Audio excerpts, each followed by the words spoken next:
नमस्कार दोस्तों, कैसे हैं आप लोग। 17 मार्च 2021 के द हिंदू डेली एडिटोरियल में मैंने आपको बताया था कि मैं एक आर्टिकल आपके साथ डिस्कस करूंगा जिसका नाम था रोबस्ट इकोनॉमिक रिलेशन। यहाँ पे यूएस इंडिया के रिलेशंस की बात हो रही है और ये आर्टिकल इंपॉर्टेंट क्यों हो जाता है, क्योंकि कॉन्फेडरेशन ऑफ इंडियन इंडस्ट्री के जो डायरेक्टर जनरल है ना, चंद्रजीत बनर्जी साहब, उन्होंने इस आर्टिकल को लिखा है और यहाँ पे बताया है कि इंडिया और यूएस के जो ट्रेड रिलेशंस है, इनफैक्ट ट्रेड रिलेशंस और इन्वायरमेंटल रिलेशंस, डिफेंस रिलेशंस, इनका स्कोप क्या है।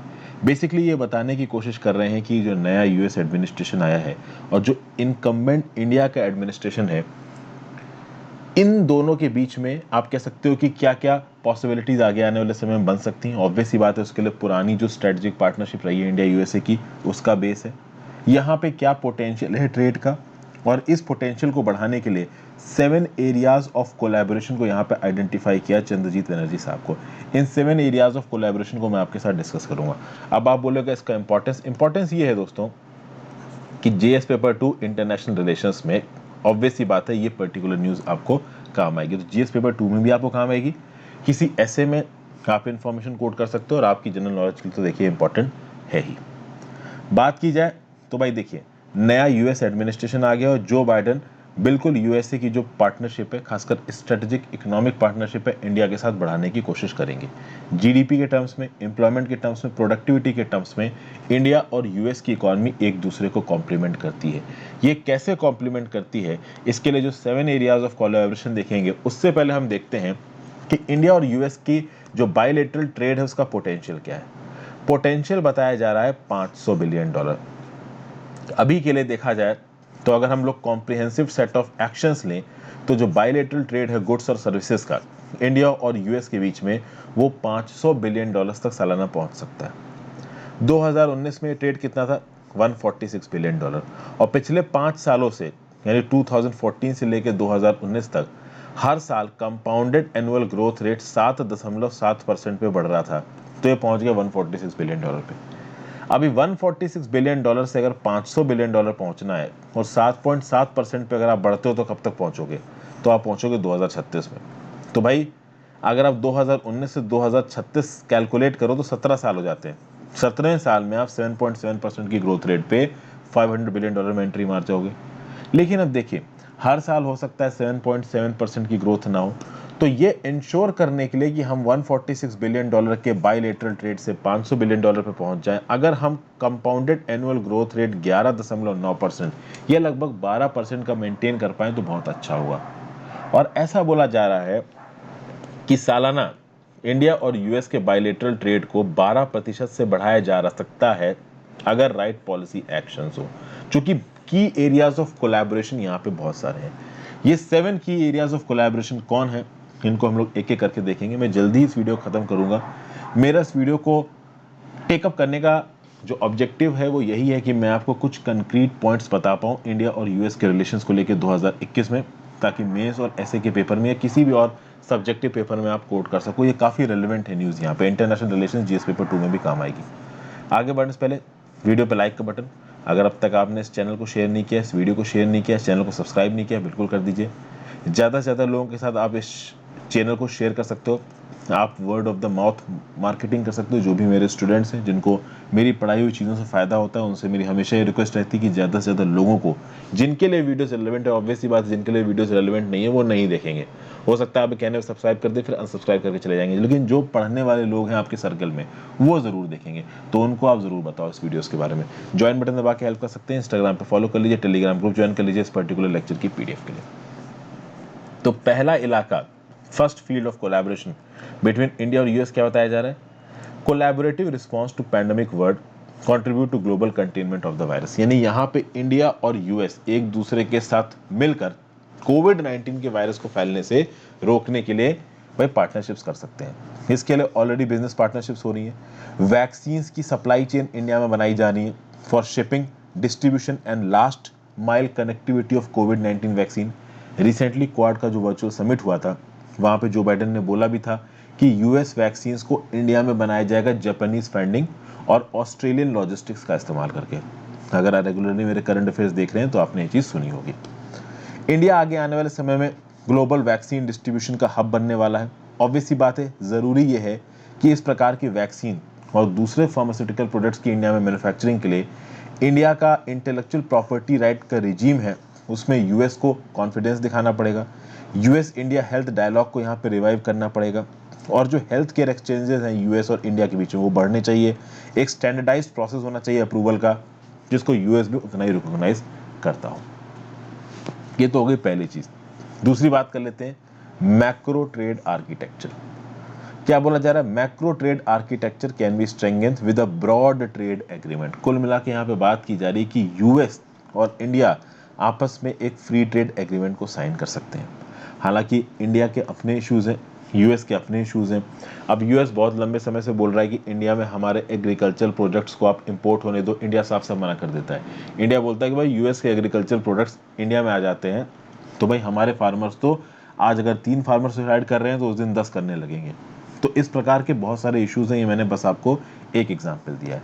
तो कुल मिला के यहाँ पे यूएस और इंडिया के बीच में प्रैक्टिकल तरीके से ट्रेड बढ़ाया जा सके, बायोलेटरल ट्रेड, इस पे फोकस करना है। इसलिए मैक्रो ट्रेड आर्किटेक्चर को अच्छा करना है।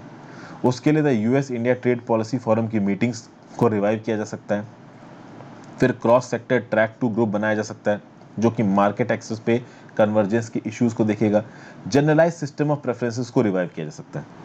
देखिए, जनरलाइज सिस्टम ऑफ प्रेफरेंसेस के अंदर इंडिया के बहुत सारे गुड्स को यूएस में कम ड्यूटी पे इंपोर्ट किया जाता था, लेकिन जब चाइना के साथ ट्रेड वॉर चल रहा था उस समय पे डोनाल्ड ट्रंप ने जनरलाइज सिस्टम ऑफ प्रेफरेंसेस का जो फायदा मिलता था इंडियन एक्सपोर्टर्स को, जो कि अपने गुड्स को बहुत कम या ना के बराबर इंपोर्ट ड्यूटी पे यूएस में इंपोर्ट कर पाते थे, वो बंद हो गया। तो ऐसा बोला जा रहा है कि यहाँ पे यूएस को जनरलाइज सिस्टम ऑफ प्रेफरेंसेस, जिसके चलते इंडिया के एक्सपोर्ट्स यूएस के अंदर कम ड्यूटी पे इंपोर्ट होते थे, इस जनरलाइज सिस्टम ऑफ प्रेफरेंसेस को फिर से शुरू करने की जरूरत है। तीसरा, मोबिलिटी ऑफ प्रोफेशनल लेबर। भाई इंडिया से जो लेबर मूव करके जा रहा है यूएस में, वो कहीं ना कहीं इम्पैक्ट हुआ है। आपको पता है कि H1B वीजा के इशुएंस को कहीं ना कहीं डोनाल्ड ट्रंप ने रोका था। डोनाल्ड ट्रंप ने कुछ कंडीशंस बढ़ा दी थी कि अगर आपको H1B वीजा चाहिए तो आपकी बेस सैलरी होनी चाहिए। उसके चलते H1B वीजा जो एम्प्लॉयमेंट बेस्ड वीजा है, इसमें बहुत सारा बैकलॉग आ गया। बहुत सारे लोगों ने अप्लाई किया वीजा के लिए, H1B वीजा के लिए, बट उसके लिए डिसीजन नहीं आ रहा है। कोरोना के पैंडेमिक के चलते भी कहीं ना कहीं चीजें डिले हुई हैं। तो इसको स्मूथ और टाइमली प्रोसेस में बदलने की जरूरत है। जैसे पहले इस प्रकार के वीजास को मतलब प्रोसेस किया जाता था, आज भी उसी प्रकार से प्रोसेस करने की जरूरत है। फिर एक मेमोरेंडम ऑफ अंडरस्टैंडिंग साइन हुआ था इंडिया और यूएसए के बीच में लेबर कोऑपरेशन को 2011 में। अभी रिसेंटली कुछ लेबर लॉस चेंज हुए हैं इंडिया में, लेबर रेगुलेटरी चेंजेस हुए हैं, तो उस लेबर रेगुलेटरी चेंजेस के हिसाब से इंडिया यूएस के एमओयू को भी बदला जा सकता है। और यहाँ पे एक totalization agreement pertaining to social security sign करने की जरूरत है। अब आप बोलोगे टोटलाइजेशन एग्रीमेंट क्या होता है? देखिए, यूएस में जो भी लोग जाके काम करते हैं उनको फीका का टैक्स देना पड़ता है। ये फेडरल इंश्योरेंस कंट्रीब्यूशन एक्ट करके एक एक्ट है यूएस में, उसके अंदर आपकी सैलरी से थोड़ा टैक्स कटता है। वो टैक्स इसलिए कटता है कि जब आप 65 साल से ज़्यादा के हो जाओगे तो भाई आपको यूएस की तरफ से कुछ सोशल सिक्योरिटी मिलेगी, कुछ रिटायरमेंट बेनिफिट्स मिलेंगी। अब बाहर के जो वर्कर्स हैं जो कि यूएसए में जाके काम कर रहे हैं, ऑब्वियस सी बात है अगर वो ग्रीन कार्ड नहीं लेते हैं तो 65 साल की उम्र के बाद वो यूएस में तो रहेंगे नहीं, तो उनका फीका टैक्स किस बात का? तो डबल टैक्सेशन ना हो। मतलब कि ये जो लोग हैं जो यूएस में जाके काम कर रहे हैं, यूएस की सोशल सिक्योरिटी स्कीम्स में अपना पैसा दे रहे हैं, तो या तो उनको सोशल सिक्योरिटी स्कीम का बेनिफिट दो इमीडिएटली, और अगर नहीं देना है तो उनसे सोशल सिक्योरिटी स्कीम वाला टैक्स मत दो। तो ये टोटलाइजेशन एग्रीमेंट यूएसए बहुत सारी दूसरी कंट्रीज के साथ साइन करता है। इंडिया को भी बहुत जल्दी ही एक टोटलाइजेशन एग्रीमेंट यूएस के साथ साइन करने की जरूरत है, ये बताया जा रहा है। फिर चौथा ऑप्शन बताया जा रहा है कि भाई डिफेंस इंडस्ट्रीज के टाई इंडिया और यूएसए में बढ़ने चाहिए, और यहाँ पे एक ऐसा डिफेंस डायलॉग होना चाहिए जहाँ पे डिफेंस सेक्टर में दोनों कंट्रीज के प्राइवेट सेक्टर भी प्रेजेंट हो, वो को प्रोडक्शन और को डेवलपमेंट में पार्टिसिपेट करें in defence and aerospace sector. यहाँ पे प्रॉब्लम ये है कि अमेरिका की जो प्राइवेट डिफेंस इंडस्ट्री है वो बहुत ज़्यादा एडवांस है, और इंडिया की जो प्राइवेट सेक्टर डिफेंस इंडस्ट्री है वो उतनी एडवांस्ड स्टेज पे नहीं है। फिर पांचवा पॉइंट क्या है कि भाई स्मॉल और मीडियम एंटरप्राइजेस, एसएमईज का कॉपरेशन, अमेरिकन एसएमईज का और इंडियन एसएमईज का। तो जो स्मॉल यूएस कंपनीज हैं, अगर वो सस्ते में कोई बिजनेस चलाना चाहे इंडिया में, कोई इन्वेस्टमेंट करना चाहे इंडिया में, तो वो कर सकती हैं। अगर वो चाहें कि भाई इंडिया से कोई इन्वेस्टमेंट उनके देश में आए, अब हालांकि इंडिया में ऐसी शॉर्ट एंड मीडियम एंटरप्राइज जिसके पास इतना पैसा हो कि वो यूएस में इन्वेस्ट कर सके वो काफ़ी कम है, बट कहीं ना कहीं यूएस की शॉर्ट और मीडियम एंटरप्राइजेस इंडिया में इन्वेस्ट कर सकती हैं। इसके लिए एक US India SME CEO forum शुरू किया जा सकता है, जहाँ पे शॉर्ट, स्मॉल और मीडियम एंटरप्राइज के सीईओज बैठ के आपस में बातचीत करेंगे।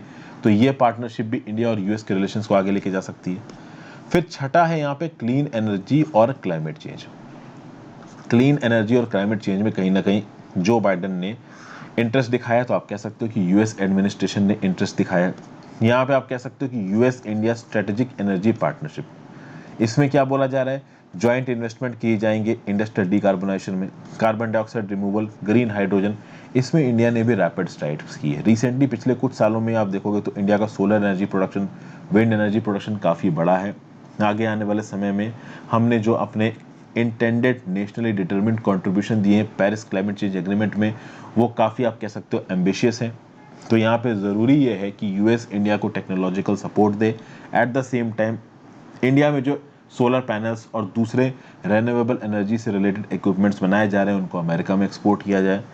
इनके लिए कुछ प्रोग्राम्स ऑफ पार्टनरशिप भी हैं, जैसे कि programme of partnership to advance clean energy research, partnerships to advance clean energy deployment, promoting energy access to clean energy. ये सब शुरुआत करने की ज़रूरत है। पहले कहीं ना कहीं शुरू हुए थे, अब बंद हो गया, फिर से शुरू करने की ज़रूरत है।